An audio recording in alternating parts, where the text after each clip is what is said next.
Salut les copains, j'espère que vous allez bien. Moi ça va, toujours sans alternance, je fais rien de mes journées mais je le vis plutôt bien. Je profite de ces moments-là parce que quand je trouverai quelque chose à faire, je regretterai ces temps-là. Alors pour moi, tout va bien.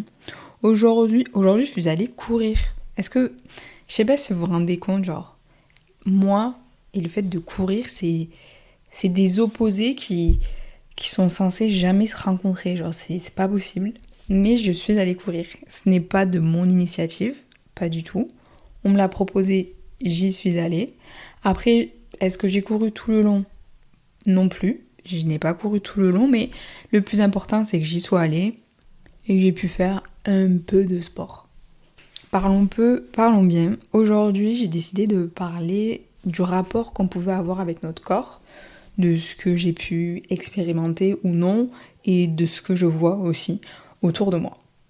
Je pense que la première fois que j'ai, on va dire, calculé mon corps, dans le sens où j'ai posé un regard sur mon corps, ça a été à la période de la puberté. Parce que avant ça, je ne crois pas avoir de souvenirs où je pouvais penser à mon corps d'une façon ou d'une autre. Et je pense que la puberté a été un changement et que c'est à ce moment-là peut-être où j'ai un peu plus considéré mon corps. Je sais pas si c'est une bonne formulation, mais à partir de la puberté, tout change en fait. Que ce soit au niveau psychique, avec tous les changements hormonaux, ou que ce soit au niveau du physique, on prend de la corpulence, on commence à avoir de la poitrine, on commence à avoir des formes. Je pense que déjà, à ce moment-là, quand tu arrives à la puberté, que ton corps change, je pense qu'il y a une espèce de chemin personnel à faire, dans le sens où il faut accepter ces changements. Enfin, peut-être pas accepter, parce que c'est pas forcément quelque chose de négatif, mais du moins constater les changements qu'il y a au niveau de ton corps, et que tu as un nouveau corps, et qu'il faut apprendre avec ce nouveau corps, avec ces nouvelles envies, et avec toute cette nouveauté en fait. Après, une fois que tu as fait, on va dire, ce processus personnel que d'accepter ce nouveau corps, il y a le nouveau regard que l'on pose sur toi. Et la première pensée que j'ai, et qui est un peu triste, c'est le regard des hommes dans la rue qui change sur toi. Tu vas commencer à avoir des klaxonnements, on va commencer à te siffler, on va commencer à se retourner sur toi, on va commencer à te regarder avec insistance, on va commencer à te suivre. Et en vrai, c'est ouf. Franchement, c'est une dinguerie de vivre ça. Et encore aujourd'hui, à mon âge, ça continue en fait. Ça continue. Et il y a des personnes qui peuvent juste te trouver belle, ils vont te le dire, et hop, ça y est, genre. Mais il y en a, c'est des lourdeaux. Et en vrai, vous savez que quand je parle de ça, franchement, ça me fait grave quelque chose parce que j'ai plein de fois eu des altercations avec des hommes où ils m'ont fait peur. Et puis après, genre, 5 minutes après, je m'effondre parce que j'ai eu trop peur et parce que je me suis sentie mal, tu vois, et en pseudo-danger. Mais bon, c'est pas grave, je me rassure, je me console en sachant pertinemment que c'est le quotidien de toutes mes copines, que c'est le quotidien de toutes les filles de mon âge, et puis qu'on est toutes dans la même situation. Une fois qu'on va dire que t'as accepté personnellement ce nouveau corps, une fois que, encore une fois je le dis, malheureusement t'as accepté le regard que les hommes pouvaient poser sur toi, il y a un autre point qui est à mon sens probablement l'un des plus importants, c'est la façon dont les femmes autour de toi traitent leur propre corps. Pour ma part, les femmes autour de moi, que ce soit des copines, des tantes, ma mère ou qui que ce soit, vraiment les femmes les plus proches de mon entourage, je les vois constamment, enfin peut-être pas constamment, mais du moins assez souvent, et c'est un peu le discours que t'entends généralement autour de toi, c'est remettre en question le corps que tu as. J'ai grossi, j'ai minci, j'aimerais prendre du poids et tout, et je dis pas que genre c'est mal ou pas, mais c'est rare que d'entendre non, genre j'aime bien mon corps, je me trouve fraîche, je me trouve belle, je suis bien dedans. C'est rare et je pense que d'entendre ce discours assez souvent et récurremment, à un moment donné tu dis ouais, faut que moi aussi mon corps il soit comme ci, comme ça, faut que la normalité ce soit que je rentre dans telle taille de jean. Et là où parfois on a pu blâmer les réseaux sociaux pour créer des complexes, je pense que moi, c'est pratiquement grâce à ça que j'ai un peu cette mentalité de genre non, trop bien, j'aime bien mon corps et tout, je suis bien dedans. Et de ce truc, c'est quoi le terme ? Body positive. Après, je dis ça en parlant du côté positif, mais je sais qu'il y a un moment maintenant, Instagram, ça m'était vraiment monté à la tête, notamment de voir tous ces corps en fait. Il y a tellement de corps sur Instagram. Vraiment de voir tous ces corps parfaits et de voir que ce n'était pas le corps que j'avais. Vraiment, je complexais. Et au final, en fait, c'est même pas un complexe parce que ça vient pas de moi, c'est juste, je sais pas, j'avais une lubie là. Et j'ai commencé à être mal. Et du coup, j'avais suspendu mon compte Insta et tout là. Et en fait, j'ai réalisé que c'était pas le corps que j'avais, c'était pas le corps que mes proches avaient. Et puis j'ai relativisé parce que déjà en grandissant, tu prends confiance en toi, mais notamment en allant à la plage. En fait, quand j'allais à la plage, des fois je regarde les corps autour de moi. Et en fait, je te rends compte qu'il n'y a aucun corps qui est parfait comme Insta. Tu vois, c'est pas ça la vie. Genre la vie, c'est pas Instagram. La vie, c'est pas les corps parfaits retouchés d'Insta. Mais après, qu'est-ce que tu veux que je dise, c'est aussi le but du jeu des réseaux. Les réseaux, tu montres que t'es belle, tu montres que ta vie c'est cool. Donc bon, c'est aussi le jeu. Et il y a quelque chose à laquelle je viens de penser, au-delà de remettre en question son corps, on a tendance à se dénigrer, je trouve. Dans le sens où je sais que j'ai déjà vécu cette situation où je suis avec une femme en face de moi et admettons, elle va me dire purée, je me trouve grosse ou si ou quoi. Enfin bref, elle va m'expliquer un complexe.